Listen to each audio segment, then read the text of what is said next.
Jornal ISTV Cidade, Uberaba.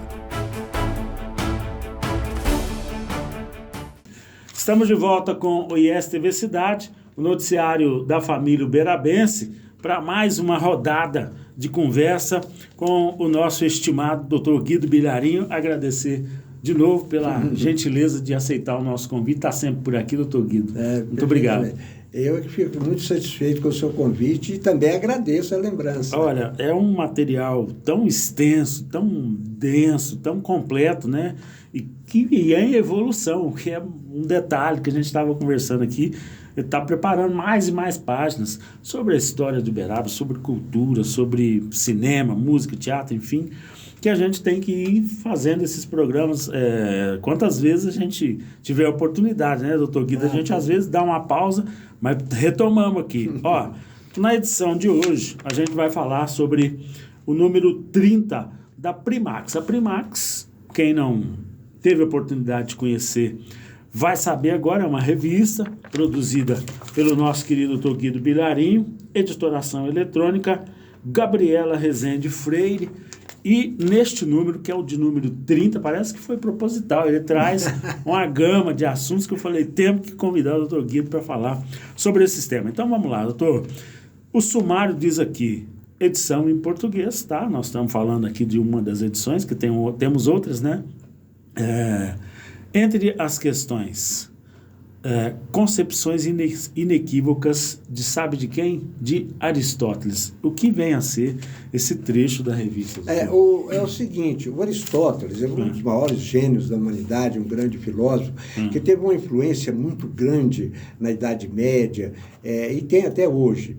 E ele defendia algumas teses na época dele, muito condicionado pelo tempo, a gente sabe disso, nem ele foi um gênio assim imenso, conseguiu sair daquele condicionamento do tempo. Então eu critico 3 posições dele aí nesse artigo. Uma é que ele era a favor da escravidão.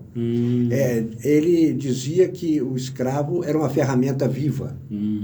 E isso nós achamos assim, é claro, naquela época todo mundo achava a escravidão natural, mas não é. Desde sempre ela nunca foi normal, ela não podia ser admitida, porque é um ser humano escravizando o outro, entende? Isso de vários povos, né, doutor? Isso devia já ser um gênio como ele, devia ter percebido Percepção, isso. E isso está lá na obra dele, ele fala várias vezes. E outra posição dele também é a subalternidade da mulher. Ele também diminuía a mulher, ele equivalia a mulher quase mesmo patamar do escravo. Quer dizer, um negócio... Tinha ali uma misoginia. Na obra dele. E isso influenciou, porque ele influenciou muito a Igreja Católica, o tomismo, que é a filosofia de Santo Tomás de Aquino, que é a principal direcionamento da Igreja Católica na Idade Média. Ele influenciou tanto que a Igreja Católica não admite mulher. Até hoje. Para nada.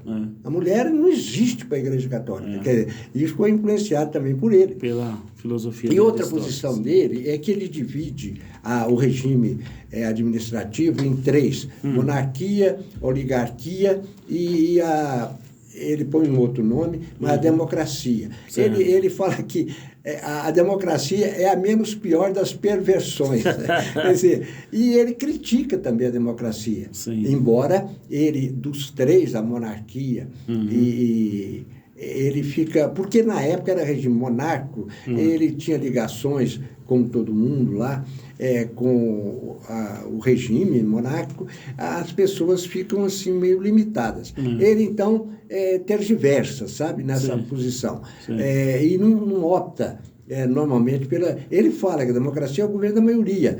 E ele acha isso até um defeito. Quer dizer, é interessante. Quer dizer, então é muito... São posições... Mostra que o ser humano, por mais inteligente, culto, genial que seja, ele sempre está condicionado pelo tempo. Quando não devia.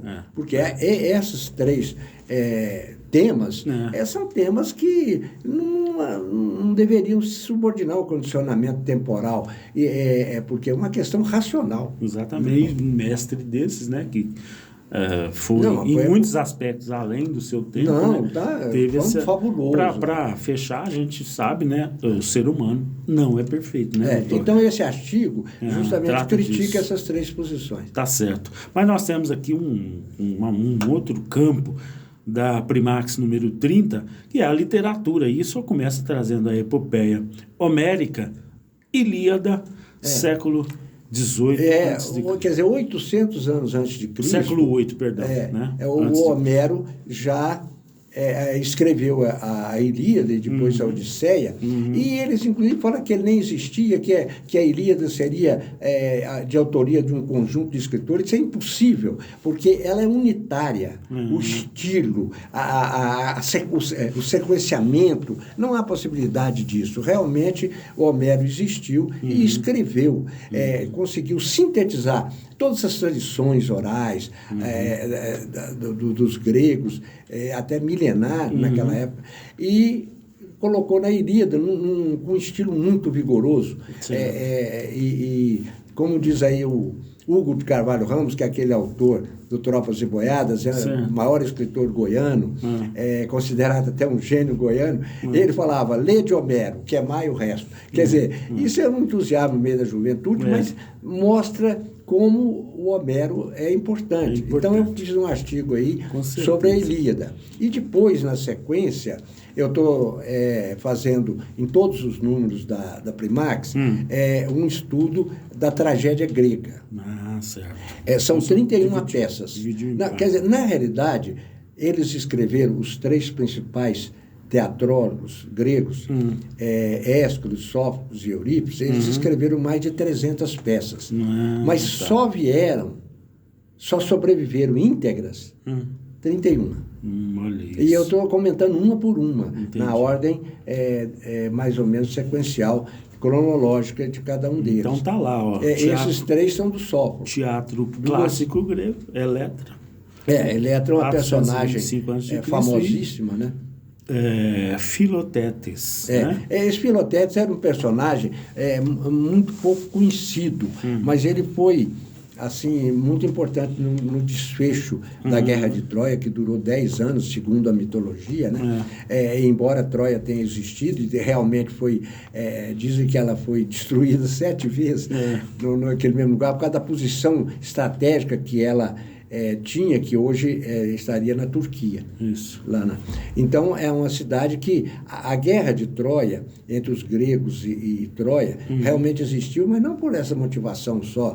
O negócio era econômico, era problema de rivalidade comercial. Conquista de como espaço. também Roma com Cartago. Delém das Cartago.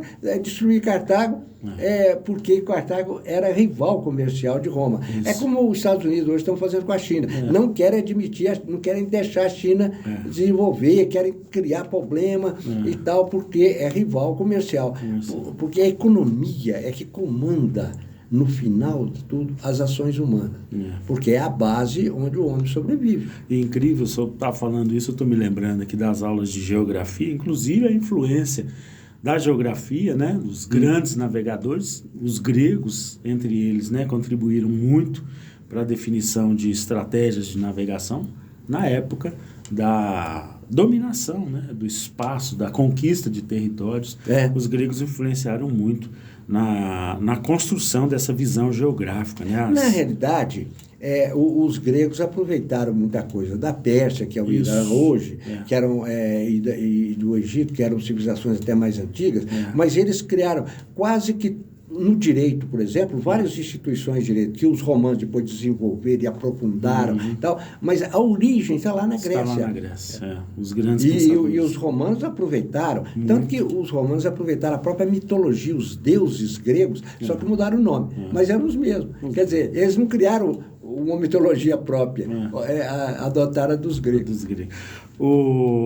A revista traz aqui também romance brasileiro, Coiote e Papaléguas. Isso aí, dentro dessa seção de literatura, né, porque a revista é dividida em 4, as questões, que tem sempre algum artigo sobre problema questionável, discutível, literatura, cinema, às vezes tem história, né? Ficção e poesia. E tem filmes, conto e poesia no final. Certo. Nessa sessão de literatura, além do teatro grego, eu instituí agora sempre um romance brasileiro. E, por acaso, esse romance aí é de um berabense, do Zé Humberto Silva Henriques. Aquele desenho da televisão, do Coyote Papaléguas, ele escreveu um romance de quase 400 páginas sem sair do desenho. Né? Não, só... E contando aqui. Quer dizer, é algo genial mesmo. E aqui o berabense. Não é para qualquer E depois teve aí um romance muito importante de um escritor guatemalteco que ficou famoso, ganhou o prêmio Nobel, que é Miguel Ángel Astúrias, que é o Senhor Presidente, que é referente a uma ditadura do país dele, do começo do século. Inclusive, a família dele teve problema com essa ditadura. Né? E ele arrasa com aquele tipo de ditadura num romance que tem alto valor literário também. Então, por isso que ele ganhou até o Nobel. Um romance hispano-americano, Guatemala, o Senhor Presidente, que é um dos itens que a gente está repassando aqui. Lembrando sempre, né, revista primax.blogspot.com é o site para você entrar e consultar. Tem um material vastíssimo, interessantíssimo. Lá está desde o número 1. Exatamente, aí tá tudo lá. Temos também aqui romance europeu, Rússia, Os Demônios. Esse é um dos romances mais famosos do Dostoiévski, da maturidade dele. É um romance em que ele critica muito os revolucionários da esquerda. Mas, na realidade, como eu digo no artigo, ele atirou no que viu e acertou o que não viu. Na realidade, as teses, eu até cito nesse artigo, uma fala de uma personagem, aquilo ali é tudo nazista. Não tem nada de esquerdista, não. Era direitista. Então, eu coloquei o título do artigo de Os Pródromos do Nazismo, quer dizer, os inícios do nazismo. Que aqueles revolucionários, que são os demônios, do Dostoiévski, eram, assim, os primeiros nazistas. Inspirados nessas figuras. E isso veio influenciar, porque no número anterior, eu analisei o Crime e Castigo e coloquei até o primeiro nazista, porque o Raskolnikov, que é a personagem principal, e as teses dele, que ele até escrevia artigos como personagem, publicava em jornal, eram teses que depois foram agasalhadas pelo nazismo alemão. Entendi. Assim, em linhas gerais. E até hoje, né, doutor Guido, nós temos podemos dizer assim, uma dúvida ideológica, né, em o que é exatamente o nazifascismo, né, porque a esquerda brasileira acusa a direita de ter comportamentos nazistas e fascistas e vice-versa. Né? Não, a extrema-direita, eles falam que os extremos se tocam. A extrema-esquerda também, ela se identifica. Por isso é que o Dostoiévski, que foi um gênio, uma coisa fora do comum, muita coisa do Freud, o Freud está lá, não é só no teatro grego que o Freud foi apederar, não. Está lá nos romances do Dostoiévski. Ele coloca os demônios, eram revolucionários de esquerda na época, mas você vê como ele se identifica com a direita. Os extremos realmente se tocam. Similaridade. Tá certo. Olha aqui, temos também nessa Primax número 30, as obras-primas do cinema brasileiro, aqui falando do cinema em particular. Eu acho que não vai dar tempo da gente encerrar o programa falando sobre isso, mas eu vou pular essa parte para a gente, num outro programa, falar. E a gente ir aqui para as indicações. O senhor traz aqui indicações de história de Uberaba, o Nelore e, de novo, o Hildebrand de Pontes. O Hildebrand de Pontes está sempre presente. Eu tenho essa seção de indicações, são os livros que a gente edita e publica no blog, Bibliografia sobre Uberaba, autores uberabenses. Então, esse livro aí, sobre o Hildebrand de Pontes, é um livro que eu escrevi analisando várias obras do Hildebrand, além de fazer uma biografia dele. Aí eu publiquei esse livro no blog lá, no meu blog, né, blog Guido Bilharinho, e no blog Bibliografia sobre Uberaba. E o Nelore, Aí são os artigos publicados no comecinho da década de 40 na revista Zebu. A revista Zebu foi fundada aqui em Uberaba por um jornalista de Montes Claros, que mudou-se para Uberaba, e ele a fez em 39. Sim. E o meu pai, que é o autor desse livro, João Soares Bilharim, ele colaborou nessa revista de 43 a 45. E o que é de ressaltar, e foi ressaltado pelo um grande estudioso aí do Zebu atual, que é o Jol, lá de Araxá, José Cláudio Lopes, ele ressaltou isso, que o Nelore, na época, ninguém valorizava, tudo era o giro. E ele põe como o meu pai um antecessor, que descobriu, antes de todos, o valor do Nelore. Provavelmente por conta das características. Ele percebeu na época que o Nelore era desvalorizado. E esse autor atual, ele colocou um livro até muito bem montado, Nelore, A Raça Forte. E ele abre o livro citando esse artigo sobre o Nelore, que é um dos artigos que compõe esse livro. O outro aí é o Diário, né? Isso. De Uberaba. O Diário de Uberaba é o seguinte... História de Uberaba. Na página 81, lançamento. História de Uberaba. Isso. Do Uberaba, e depois nós temos o Hildebrando Pontes e o Diário de Uberaba. O Diário de Uberaba está sendo publicado num blog próprio. Só que tem que ser publicado com Diário Uberabense, que o Google não permitiu, não sei porquê, é Diário de Uberaba, fazer o blog. Porque às vezes tinha qualquer coisa, já alguém. É provável. Porque Uberaba tinha há algum tempo atrás já uns 400 blogs, agora tem muito mais. Só eu tenho 9. Então, e o blog vai para o mundo inteiro, isso é que é importante. Essa revista, por exemplo, ela é acessada, já tem mais de 25 mil acessos, acessada em diversos países do mundo. Certo. Porque ela também tem uma edição em espanhol e uma edição em inglês. Então, a edição portuguesa é mandada para o Brasil, os países lusos, a espanhola para a Espanha e os países da América Latina, e a inglesa para o resto do mundo. Eu já estou mandando atualmente essa revista pelo e-mail, principalmente, e também um pouco, aqui é só no Brasil, pelo WhatsApp, para 135 países. Que maravilha. Universidades e os principais jornais. Por isso que eu vou fazer um break aqui, para a gente encerrar essa primeira participação do Dr. Guido. A gente vai gravar, viu, Fabiano, mais uma participação, falando aí de cinema, ficção e poesia. Combinado? Perfeito, combinado. Então, ISTV Cidade, o noticiário da família uberabense.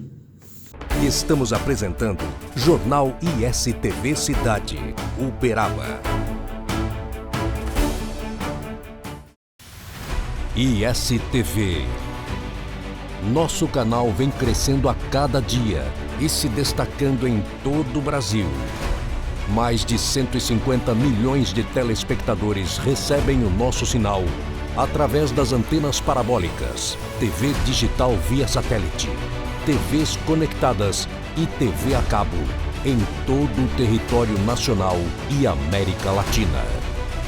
A nossa programação de filmes, séries e desenhos retrô vem conquistando os lares brasileiros, que cada vez mais buscam conteúdos de qualidade para assistirem com suas famílias. ISTV, a sua TV retrô.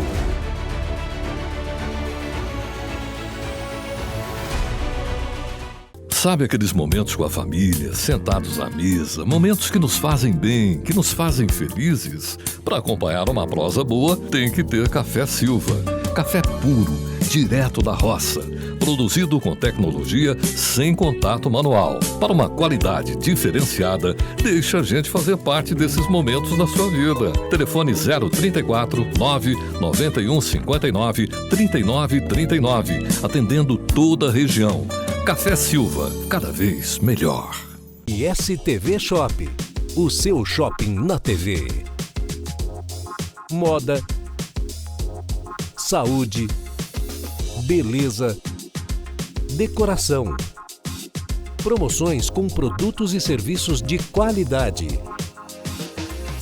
ISTV Shop, o seu shopping na TV. Voltamos a apresentar Jornal ISTV Cidade, Uberaba.